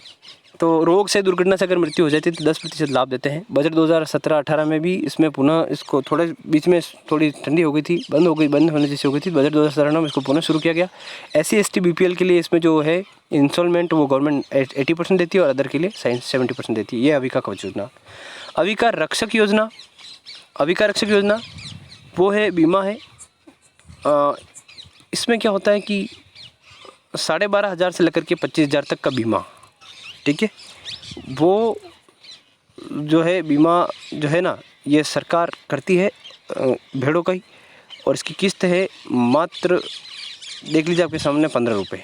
5 रुपये गवर्नमेंट देती है और 10 रुपये पशुपालक देता है, ठीक है। यह अधिकार रक्षक योजना, ठीक है, ये बीमा से संबंधित है, कवच भी बीमा से संबंधित है, और तीसरी भी बीमा से संबंधित है, लेकिन उसके नाम को समझना, अविका पाल जीवन रक्षक योजना। पाल मतलब पालने वाले के लिए, ठीक है, तो भेड़ पालक के जीवन की रक्षक योजना है, ठीक है, तो उसका बीमा है, तो उसका बीमा ज़्यादा होगा भेड़ से, उसका 12 से 25 है, इसका ज़्यादा होगा 20 से 50,000 तक का, ठीक है जी।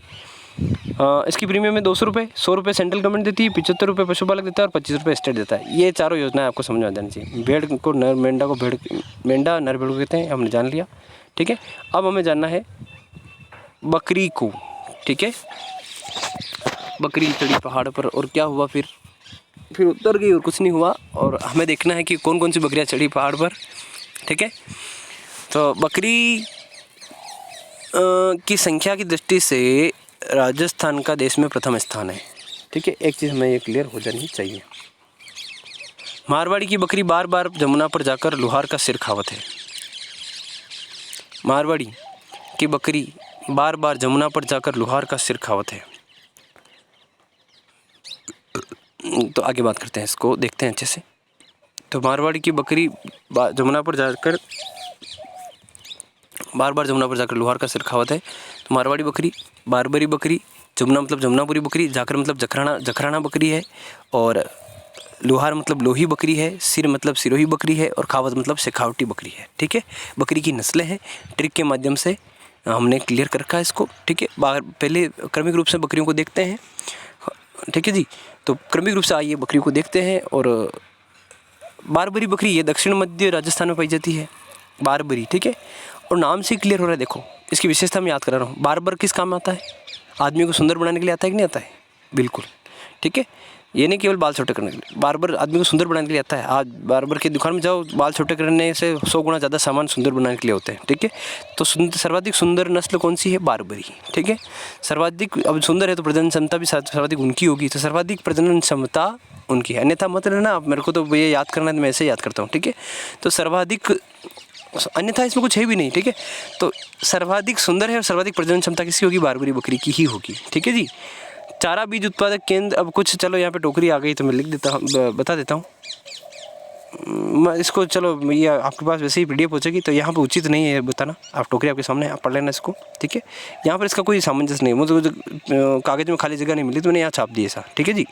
तो जमुनापुरी बकरी बार बार जमुना पर जाकर, मारवाड़ी की बकरी बार बार, मारवाड़ी नस्ल भी है, तो मारवाड़ी सर्वाधिक संख्या में यही है, मारवाड़ी बकरी है, सर्वाधिक संख्या में भेड़ भी मारवाड़ी है, क्लियर है, ठीक है। और मांस हेतु प्रसिद्ध है, मारवाड़ी बकरी मांस हेतु प्रसिद्ध है, ये ध्यान रखना, ठीक है। सर्वाधिक मांस नहीं देती, मांस हेतु प्रसिद्ध है केवल, नहीं भी ध्यान रखो, ठीक है। सर्वाधिक संख्या मारवाड़ी बकरी, मारवाड़ी की बकरी बार बार, बारबरी देख ली, जमुना पर जाकर जमुनापुरी देखनी है। जमुनापुरी होती है हाड़ौती क्षेत्र में, ठीक है। जमुनापुरी हाड़ौती क्षेत्र में पाई जाती है, ध्यान रखना इतना सा, ठीक है। जखराना बकरी, जखराना मिलती है, इसको 5 स्टार कर देना। जखराना बकरी को उत्पत्ति क्षेत्र बहरोड तहसील अलवर में है, ठीक है। और सर्वाधिक दूध देती है, इसलिए इसको 5 स्टार किया। 6 से 7 लीटर दूध देती थी। अब उधर जाओगे शेखावटी क्षेत्र, और इधर में क्या होता है कि भैया कोई व्यक्ति ऑफिसर भी है, सिविल सर्वेंट भी है, तो उसके घर में बकरी मिलेगी। लोग बकरी को ज़्यादा रखते हैं उधर, ध्यान रखना। बकरी का दूध बहुत ज़बरदस्त होता है, कहीं ना कहीं आप देखें तो गाय के समकक्ष, गाय से भी ज़्यादा उपयोगी दूध होता है, क्योंकि बकरियाँ बहुत ज़्यादा जड़ी बूटियाँ खाती है, प्राकृतिक वनस्पतियाँ ज़्यादा खाती है, तो इनका दूध ज़्यादा उपयोगी होता है, ठीक है, ध्यान रखना। तो है ना, इसलिए वो लोग बकरी यूज़ करते रखते हैं, ठीक है। तो सर्वाधिक दूध देती है कौन सी नस्ल बकरी की? जखराना देती है, अलवर में पाई जाती है, बहरोड तहसील में उत्पत्ति स्थल है, ठीक है। बकरी के अंदर में कुछ अच्छी चीज़ें, रेगिस्तान का चलता फिरता फ्रीज कहते हैं इसको, ठीक है। गरीब की गाय कहते हैं बकरी को। चलता फिरता फ्रीज क्यों कहते हैं मालूम है? इसका दूध इसके जो शरीर में संरक्षित रहता है, जब चाहो दिन में 1 घंटे बाद, 1 घंटे में दूध निकालो, कोई दिक्कत नहीं, दूध खराब भी नहीं होता। फ्रीज ही हो, मान लो दूध रख रखा अपना, जब चाहो लिया और ख़राब भी नहीं हो रहा, समझ रहे हो। निकाल लिया अगर एक ही बार में तो क्या होगा, उसको जो है संरक्षित रखना बड़ा दुष्कर हो जाएगा ना, है ना। भैया उसके भीतर ही है, जब चाहो आधे घंटे में दूध निकालो जितना भी आ रहा है, तो फ्रीज ही है एक तरह का। तो इसको कहते हैं रेगिस्तान का चलता फिरता फ्रीज, ठीक है। गरीब की गाय इसको कहते हैं कि भैया गाय नहीं ला सकता तो गरीब बकरी रखते हैं, ऐसा गरीब की गाय। तो ये हमने जाना जखराना को। मारवाड़ी की बकरी बार बार जमुना पर जाकर, तो जखराना है ना, लोहार का सिर खावत है, तो लोहार और सिरोही शेखावटी देखनी, बस कुछ भी नहीं ज़्यादा। लोहार मतलब लोही बकरी, गंगानगर और झुंझुनू मिलती है, हनुमानगढ़ झुंझुनू इधर मिलती है, तो गंगानगर हनुमानगढ़ मेन रूप से ध्यान रखना। ठीक है। सर्वाधिक मांस देती है लोही, उसको जिसको लोही आए तो वही सर्वाधिक मांस देगी ना। सर्वाधिक मांस कौन को देगी? जिसके लोही ज़्यादा आएगा वही तो देगी। तो सर्वाधिक मांस लोही बकरी देती है। सर्वाधिक मांस भेड़ कौन सी देती है? मगरा भेड़ देती है। ठीक है, ये रखना, मगरा, चोकला, चकरी, बीकानेरी। ठीक है, वो तो सर्वाधिक मांस देती है लोही भेड़, है ना। ये हो गया आपका सिरोही बकरी, उदयपुर की सिरोही में पाई जाती है। प्रजनन केंद्र रामसर अजमेर में है।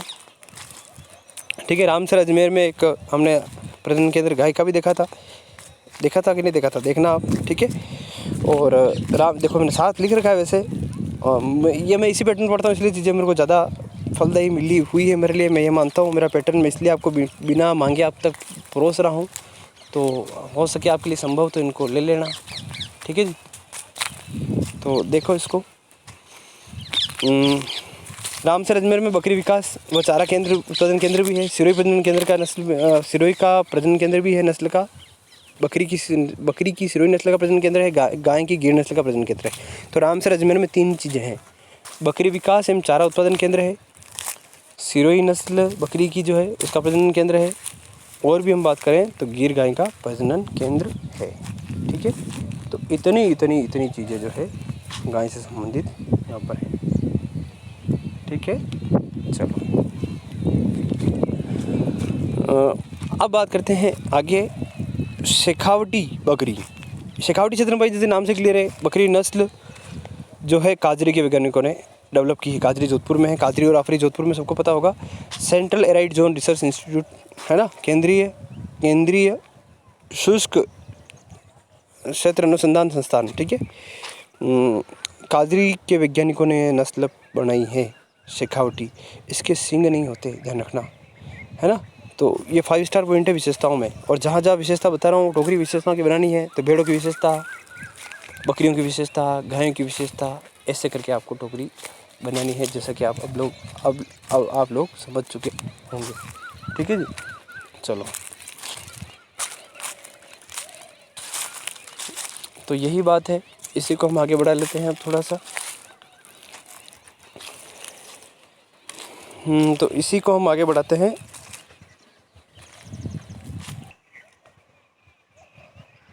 तो शेखावटी हमने देख लिया, है ना। तो शेखावटी हम देख चुके हैं पूरा इसको। अब थोड़ा सा आगे चलते हैं। एक पर्वतश्री और पर्वतसर मिलती है ना। तो हरियाणा की बिट्टल और सिरोही नस्ल की संकर नस्ल है पर्वतश्री, ये ध्यान रखना, पर्वतश्री पर्वतसर में। ठीक है, हरियाणा की बिट्टल और सिरोही नस्ल। ठीक है, चलो अब बात बढ़ाते हैं आगे। नागौर का वरुण गांव जो है वो बकरियों के लिए प्रसिद्ध है, ध्यान रखना। नागौर के वरुण गांव की बकरियां प्रसिद्ध है। नागौर के जो जानते हो आप गुड़ित मुसलमानों की जो भैंसों के तबेले वो भी प्रसिद्ध है, ये ध्यान रखना। ठीक है, चलो औजारों की नगरी नागौर है, तो ये चीज़ें ध्यान रखनी है आगे। बकरी पालन और समस्या क्या क्या है कि भैया विलायती बबूल जो होता है ये बकरियों के लिए हानिकारक होता है। जनरली ध्यान रखना कौन सी वनस्पति इनमें से जो बकरियों के लिए हानिकारक होती है, ऐसे ही समझ पे आधारित क्वेश्चन पूछ लिए जाते हैं। विलायती बबूल आपने सुना होगा, विलायती बोड़े मेवाड़ी में कहते हैं। वो इजरायली मूल का पौधा है। ठीक है, बबूल जैसा ही है लेकिन बबूल होता नहीं है पूरा। ठीक है, और इस पर आधारित बायोमास परियोजना, विलायती बबूल पर आधारित बायोमास ऊर्जा परियोजना जो है वो आपके अजमेर में है। ठीक है, इससे जो है बायोमास ऊर्जा बिजली उत्पन्न होगी। ठीक है, ध्यान रखना। बकरी के मांस को चैवण कहते हैं। केंद्रीय बकरी अनुसंधान संस्थान जो है अविकानगर मालपुर में है। केंद्रीय भेड़ और बकरी अनुसंधान संस्थान मालपुरा टोक में है। ठीक है, अविकानगर मालपुरा टोक में। ठीक है, सर्वाधिक बकरी वो बाड़मेर में है और कम बकरी है धौलपुर में। ठीक है, चलो बकरी एवं चारा विकास केंद्र रामसर अजमेर में, जैसे कि हमने टोकरी में देख लिया। ठीक है, तो ये हो गई बकरियों से बातें जितनी भी थी। अब हम बात कर लेते हैं ऊँट के संदर्भ में। तो इसकी ट्रिक है बिना ऊँट घूम जैसलमेर। तो बिना ऊँट घूम जैसलमेर घूम सकते हैं क्या? नहीं घूम सकते। ठीक है, राजस्थान ऊँट बकरी गधे में नंबर 1 है, जैसे कि आपको पशु गुना बताया था। ऊँट बकरी गधे में नंबर 1 है, भेड़ भैंस में दूसरे स्थान पर है, घोड़े में तीसरे स्थान पर है। समझ रहे हो बात को? बता तो रखा आपको सब। ठीक है, गाय में 6ठे स्थान पर है। तो ये सारी चीज़ें हमने डिस्कस की थी। अब बढ़ते हैं आगे। तो बिना ऊँट घूम जैसलमेर, बी मतलब बीकानेरी, ना मतलब नाचना, ऊँट मतलब ऊँट की ट्रिक है, गौ मतलब है गोमठ, है ना, जैसलमेर मतलब जैसलमेरी। ठीक है, तो ये ऊँट की नस्लें हैं, बीकानेरी, नाचना, गोमठ और जैसलमेरी। ठीक है, तो बीकानेरी ऊँट, ये सरकारी प्रयास भी अंत में देखेंगे हम। बीकानेरी ऊँट राजस्थान में जितने भी ऊँट है ना 50% तो इसी नस्ल के हैं, ठीक है। सर्वाधिक ऊँट बीकानेर में होते हैं, सर्वाधिक बीकानेरी ऊँट है, सबको पता है ना। 50% इसके हैं तो आधे ही बाकी, तो ठीक है। तो बोझा ढेरने तो प्रसिद्ध है बीकानेरी। नाचना, रेस के लिए ऊँटों की दौड़ होती ना, तो रेट के लिए मतलब रेस के लिए प्रसिद्ध है, सर्वश्रेष्ठ दौड़ने के हिसाब से। गोमट सवारी हेतु प्रसिद्ध है, फलोदी में पाए जाते हैं, ठीक है। घुमवाते सवारी करवाते हैं, ठीक है। और जैसलमेरी ऊँट, ये सर्वाधिक क्या कह रहे हैं यार, ये सवारी के लिए प्रसिद्ध है, जैसलमेरी भी, ठीक है, ठीक है, ये ध्यान रखना। लेकिन गोमट विशेष रूप से फलोदी में पाया जाता है, और जैसलमेरी जो है सवारी के लिए प्रसिद्ध है, दोनों ही। और सर्वाधिक ऊँट जो है जैसलमेर में पाए जाएंगे, और सबसे कम ऊँट जो है राजस्थान में प्रतापगढ़ में पाए जाएंगे, ठीक है। कुछ ऊँटों के संदर्भ में विशेष बातें हैं, वो भी आप देख लीजिए। रेगिस्तान का जहाज है, रेगिस्तान का जहाज ऊँट को कहते हैं। मधुमेह के उपचार में ऊँटनी का दूध काम आता है। ऊँट की उपयोगिता क्यों, और सरकार ने इसको राज्य पशु घोषित इसीलिए किया, और जो है इसके लिए प्रयास किए, वो भी हम देखेंगे। तो रेगिस्तान का जहाज कहते हैं, क्यों कहते हैं भैया कि भाई रेगिस्तान में, आपको पता है कि 5वीं क्लास में हमारे जब हम पढ़ते थे, कई जो समकालिक दोस्त और मित्र होंगे तो उनको पता होगा इस चीज़ का, कि 5वीं क्लास में 2 चीज़ें चलती थी। एक तो ऊँट के पाँव गद्दीदार होते हैं, और पृथ्वी संतरे के समान, नारंगी के समान गोल है। 2 प्रश्न सबको याद होते थे, तो दोनों में से एक प्रश्न तो छपता ही था 5वीं की परीक्षा में, चौथी 5वीं की परीक्षा में। तो कुछ बच्चे लिख के आते थे पृथ्वी कैसी गोल है, तो ऊँट के समान गोल है, ठीक है। तो ऊँट के पैर कैसे होते हैं कि भाई नारंगी के समान होते हैं। तो ऐसे ऐसे लोग उल्टे उल्टे लिखते थे। तो रेगिस्तान का जहाज ऊँट को कहते हैं। मधुमेह के उपचार में ऊँटनी का दूध काम आता है। ऊँट दूध डेयरी जो है जयपुर में है। एक एक फैक्ट जो है परीक्षा की दृष्टि से महत्वपूर्ण है। राजस्थान का राज्य पशु है, 2014 में घोषित किया गया, 30 जून 2014 को। केंद्रीय ऊँट अनुसंधान संस्थान जोड़बीड़ बीकानेर में है। ऊँटों के साथ चलता है उसे कतरिया कहते हैं। बूढ़े ऊँट को पाकट कहते हैं। बच्चों को टोरडी कहते हैं, है ना। नर है तो टोरडी, नारी है तो टोरडी, ठीक है, टोरडी। मुबारक महल टोंक आपको बताया था, सुनहरी कोठी में क्या होता था, ऊँट की बलि दी जाती थी ईद पर, जिसको उस वंश अधिनियम 2014 के बाद रोक लगा दी गई। ऊँट पालक जाति रायबा रेकारी होती है, रायका रेबारी होती है, सबको पता है। ऊँटों का देवता बाबूजी, देवी अंता देवी बीकानेर, ठीक है। राजस्थान में सबसे पहले ऊँट को लेकर आए थे बाबूजी, श्रेय इनको जाता है ऐसा। एक ऊँट के बच्चे को जन्म पर पालने के लिए सरकार 10,000 रुपये तक देती है, ये प्रयास है। और भी देखेंगे, है ना। 3 महीने के होने पर 3,000 रुपये, जन्म तो नहीं दे देंगे, है ना।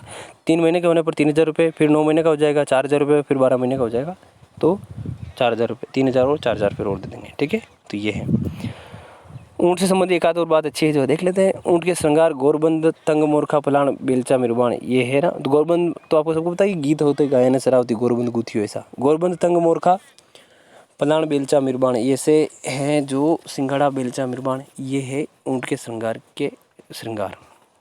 है ना, आभूषण है। चलो अब सरकारी प्रयास क्या क्या किए गए ऊँटों के जो है संरक्षण के लिए, ऊँटों के विकास के लिए। तो राष्ट्रीय उच्च वंश अधिनियम लाया गया 2014 में। क्यों लाया गया? इसमें 2 उसके ऑब्जेक्टिव थे। एक तो वध प्रतिषेध करना और निर्यात का निरोध करना, ठीक है। वध प्रतिषेध मतलब इसकी हत्या पर रोक लगाना, इसको कानूनी अपराध घोषित कर दिया गया इस अधिनियम के माध्यम से। और दूसरा निर्यात पर बैन लगा दिया गया, ठीक है। तो 21 दिसंबर को राष्ट्रपति की इसकी मंजूरी भी मिल गई। 21 दिसंबर 2014 को राष्ट्रपति की मंजूरी भी इस अधिनियम को मिल गई। बीकानेर में ऊँट दुग्ध डेयरी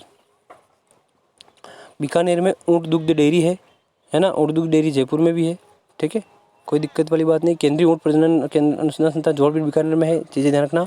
5 जुलाई 1984 को भारतीय कृषि अनुसंधान परिषद द्वारा इसकी स्थापना की गई। ऐसा। तो ये ऊँट के बारे में कुछ विशिष्ट जानकारियाँ थी जो हमने देखी। अब हम बात करेंगे घोड़े की। राजस्थान का तीसरा स्थान है। घोड़े की 1-2 नस्लें है, ज़्यादा कोई विशिष्ट चीज़ नहीं। मालानी, काठियावाड़ी, है ना, ये चीज़ ध्यान रखना, ठीक है। तो मालानी और काठियावाड़ी हम देख लेते हैं। मालानी जो है घोड़े की नस्ल है, बाड़मेर में पाई जाती है। मालानी आपको पता है, मालानी क्षेत्र है, बाड़मेर में पाया जाता है। तो सीधी सी क्लियर है, जो हमें जिसको ज्योग्राफी पता है क्लियर हो जाएगा। मलिनाथ जी के नाम पर मालानी क्षेत्र पड़ा, और मालानी क्षेत्र बाड़मेर में है। तो मलिनाथ जी का पूजा स्थल हालांकि तिलवाड़ा में है ना। तो वही मालानी क्षेत्र बाड़मेर में है, तो मालानी नस्ल बाड़मेर में होगी, इतना सा। उत्पत्ति सिवाड़ा में हुई है ना। वो गुड़ा मालानी क्षेत्र वो है, आपको खनिज में मैंने पढ़ा दिया होगा शायद, हाँ। तो गुड़ा मालानी क्षेत्र वो है जहाँ पर तेल के कुएँ राजस्थान में या भारत में को सबसे कम गहराई पर और सबसे अच्छी कोटि का पेट्रोलियम पदार्थ यहाँ से मिलता है, गुड़ा मालानी क्षेत्र से, ये ध्यान रखना, ठीक है। तो सिवाड़ा गुड़ा मालानी में इनका उत्पत्ति क्षेत्र है ये मालानी नस्ल का। ये बना कैसे? मालानी नस्ल काठियावाड़ी और सिंधी के मेल से बनी है। संकर नस्ल है मालानी, ठीक है। काठियावाड़ी और सिंधी के मेल से बनी है, ठीक है। देखो इसको कैसे, क्या इसके संदर्भ में बात है, या देखो तो काठियावाड़ी और सिंधी से क्यों बनी है, क्योंकि काठियावाड़ी घोड़ा जो होता है, काठियावाड़ गुजरात, तो उसका शरीर बड़ा सुंदर और सुडौल होता है, तो वो विशेषता उसकी लेनी थी। दूसरा, लेकिन उसमें ज़्यादा गति नहीं होती, तो सिंधी में ज़्यादा गति होती तो उसको लेना था, तो ना, तो दोनों के जीन्स को मेल करा के जो भी वैज्ञानिक पद्धति से होता है ना, बेटर जानते हैं बायोलॉजी वाले, पता नहीं कैसे क्या करते हैं संकर नस्ल पैदा करने के लिए, है ना, कुछ इमिटिंग करते हैं जो भी है ना। ज़्यादा हमें तकनीकी ज्ञान इसका है नहीं, लेकिन हम थोड़ा सा इसको समझ ज़रूर सकते हैं, है ना। तो सिंधी तेज़ गति, सिंधी का गुण जो तेज़ गति था वो लेने के लिए और सुंदरता लेने के लिए काठियावाड़ी से दोनों को मिश्रित संकर नस्ल पैदा की गई, वो है मलानी, ठीक है। तो इसने सुंदरता काठियावाड़ी से और तेज़ गति सिंधी घोड़े से ली है, ठीक है। चलो, तो ये है मालानी नस्ल। मालानी क्षेत्र बाड़मेर में पाई जाती है। उत्पत्ति स्थल इसका सिवानी घोड़ा मलानी, ठीक है। चलो, काठियावाड़ी घोड़ा जो है, आपको पता है काठियावाड़ गुजरात में क्षेत्र है और गुजरात क्षेत्र जो संलग्न है वो जालोर सिरोही यहाँ मिलता है। सीमांत क्षेत्र गुजरात में मिलता है, ठीक है। ये काठियावाड़ी घोड़ा घुड़सवारी तो सर्वोत्तम है काठियावाड़ी, ध्यान रखना। सिर अरबी घोड़े जैसा इसका। अरबी घोड़ा आप जानते हो, इतिहास में जब आप पढ़ेंगे मध्यकाल की शुरुआत, पूर्व मध्यकाल, तब हम देखेंगे भारत पर अरबों का आक्रमण, और अरबों ने, या यूँ कहोगे अरबों में इस्लाम, अरब प्रायद्वीप में इस्लाम का उदय, और उसका जो धरती लगभग पूरी समूची आधी से ज़्यादा धरती उन्होंने जीत ली, तो उसमें श्रेय उनके घोड़ों को भी जाता है। तेज़ गति के लिए प्रसिद्ध घोड़े थे, है ना, बड़े मजबूत तेज़ घोड़े तेज़ गति के लिए जाने जाते थे। यही कारण है कि उनके जो घुड़सवार सेनाओं ने काफ़ी दूर दूर तक अपनी विजय का परचम लहराया, और भारत में भी उन्होंने अंततोगत्वा लहरा ही दिया था, ठीक है। सिंध में वो भी, ठीक है। बाद में तो राजस्थान में उनमें ज़्यादा, उनको सिंध से जुड़ा हुआ राजस्थान वाला क्षेत्र था, तो उधर तो उन्होंने प्रसार नहीं करने दिया। प्रत्यारों ने बहुत लंबे समय तक उनका सफल प्रतिरोध किया, है ना। इतिहास की समझ आपको होगी। आगे हम बढ़ते हैं, इसी विषय पर लौटते हैं। विशेष, राजस्थान में 10 प्रजनन केंद्र हैं घोड़ों के, ध्यान रखना। बीकानेर में अश्व प्रजनन केंद्र जो है, यहाँ पर चेतक के वंशज तैयार किए जाता है या किए जाएंगे, ऐसा आप कहोगे सर चेतक के वंशज कैसे, तो बिल्कुल जानने का रुचि का विषय। तो हो सकता है कि चेतक के अवशेष, अस्थि अवशेष तो मिलते ही हैं, है ना, कुछ अवशेष तो मिला होगा जिससे फिर उसके डीएनए से, है ना, ऐसा, तो ऐसा संभव है, ठीक है। तो पशु मेले हैं, और ये तो कुछ जैसे देखो आर्थिक पक्ष है, तो इसको आपको पीडीएफ दे दूंगा और रीडिंग कर लेना, तो वो ज़रूर आपके लिए काम का हो जाएगा, ठीक है जी। तो वो आपके लिए काम का हो जाएगा। बाकी तो भले ही आप यहाँ से डेयरी विकास जरूर हम थोड़ा देख लेते हैं। पशु मेले थे, हमने सारा आपको मेले पढ़ा रखे हैं, लेकिन इसकी आप एक रीडिंग और कर लेना। बाकी मैं भी ज़्यादा से ज़्यादा रीडिंग करूँगा, आपको याद रखने का ट्रिक सारा बता रखी है ना, क्योंकि मैंने पढ़ा दिया है आपको, इसलिए मैं यहाँ पर ज़्यादा जोर नहीं दे रहा पशु मेले पर। गोपालन कार्यक्रम जरूर आपको ध्यान रखना है, जैसे गाय के विकास के लिए आपने देखा ना, तो गोपाल कार्यक्रम 90-91 में, ठीक है। तो ये देख लेते हैं। गहन पशु प्रजनन के लिए चलाया गया था। गोपाल मतलब क्या है, दो इसके ऑब्जेक्टिव थे, एक तो गहन पशु प्रजनन, क्रॉस प्रजनन का प्रशिक्षण देना, ठीक है। गोपाल कहते हैं किसको, गो पालने वाले को, गोपालक को, ठीक है। वो व्यक्ति जो गाय को पालता है उसको गोपाल कहते थे, है ना। तो गोपालों को तैयार करना, क्रॉस प्रजनन का प्रशिक्षण उनको देना, कुछ शिक्षित युवकों को चूज करना, सेलेक्ट करना, जिनको प्रशिक्षण दिया जाए क्रॉस प्रजनन का, है ना, उनको गोपाल नाम दिया गया, ऐसा, ठीक है। कृत्रिम गर्भाधान, बेकार सांडों को बंदियाना।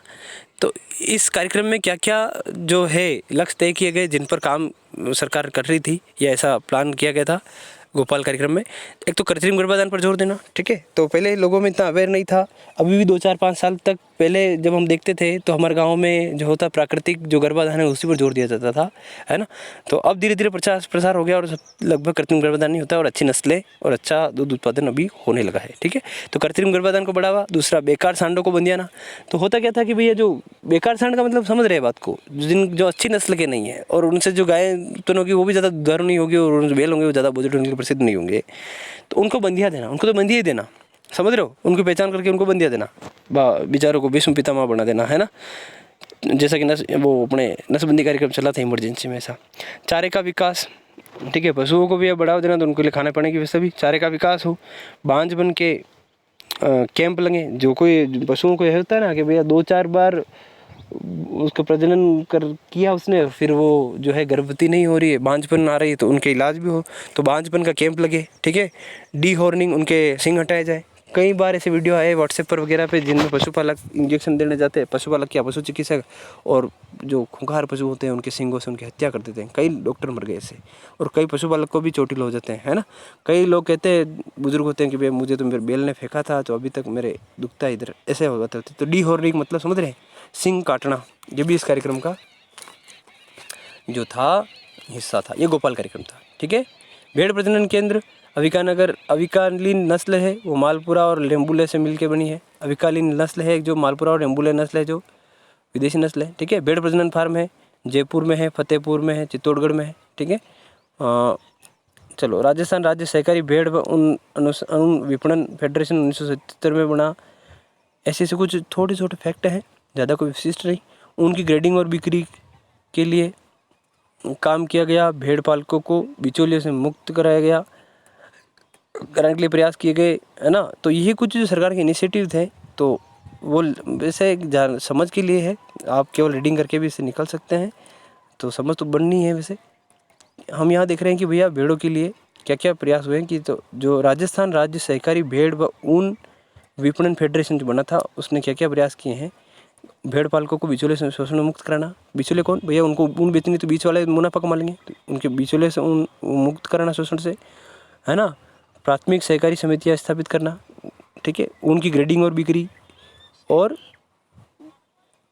उनके माल की खरीद और बिक्री। ठीक है, तो ये ध्यान रखना। तो इतना भेड़ पालकों के लिए जो है इस राजस्थान राज्य सहकारी भेड़ व ऊन फेडरेशन ने किया था। ठीक है, चलो, तो ये कुछ जानकारियाँ थी। अब डेयरी उद्योग जरूर आपकी टॉपिक है, पशुपालन और डेयरी उद्योग। तो डेयरी उद्योग को थोड़ा सा देख लीजिए आप। डेयरी उद्योग, राजस्थान में डेयरी उद्योग 3 स्तर पर हैं। प्राथमिक जिला, एक तो प्राथमिक है जो अपने पंचायत समिति स्तर, पंचायतों पर होता है, नहीं होता है, सहकारी समितियाँ होती है, तो प्राथमिक डेयरी उद्योग होता है। जिला दूध उत्पादक संघ होते हैं, और फिर होता है RCDF, Rajasthan cooperative dairy federation, है ना। तो ये होता है, इसकी RCDF की स्थापना हुई थी, ध्यान रखना। डेयरी विकास कार्यक्रम जो है 71 से चालू हो गया था, RCDF की स्थापना हुई है 1977 में, ध्यान रखना। सबसे पुरानी डेयरी पद्मा दूध डेयरी अजमेर में है। राजस्थान में सबसे ज़्यादा दूध उत्पादन जयपुर में होता है। महिला डेयरी विकास राज्य के 9 जिलों में चल रहा है। ठीक है, चलो चलो चलो, कुछ फैक्ट जो है वो डेयरी विकास से संबंधित आप देख लीजिए। तो 6 पशु आहार केंद्र है राजस्थान में, 21 दूध संयंत्र है, और 21 अवशेषण केंद्र है जहाँ भंडारण हो सकता है ना। 21 अवशेषण केंद्र है, और 6 दूध पाउडर संयंत्र है। आपको पता होगा दूध पाउडर से भी दूध बनता है, मतलब दूध से दूध पाउडर बन लग जाए, वापस उससे दूध बन जाता है, ऐसा। राजस्थान में सबसे कम दूध उत्पादन होता है बांसवाड़ा में, ध्यान रखना। ठीक है, अर्थव्यवस्था और पशुपालन का भी एक वो जो है कोरिलेशन है। मतलब कोरिलेशन क्या कि भैया पशुपालन जो हम कर भी रहे हैं, क्यों कर रहे हैं, अर्थव्यवस्था के लिए तो कर रहे हैं। ठीक है जी, तो ध्यान रखना वो क्या है। तो थोड़ी कुछ आंकड़े हैं, तो वो जान लीजिए आप लोग। राजस्थान की GDP में 13% हिस्सा पशुपालन का होता है, आय होती, जो मैंने शुरुआत में हमने बात की थी। ठीक है, और फिर आप छोटा सा एक मैप देख पा रहे होंगे, ये है, ये बता रहा है कि सहकारी जो डेयरी विकास जो है उसके 3 स्तर हैं। ठीक है, डेयरी विकास के 3 स्तर हैं। ठीक है, कौन कौन से देख लीजिए आप लोग।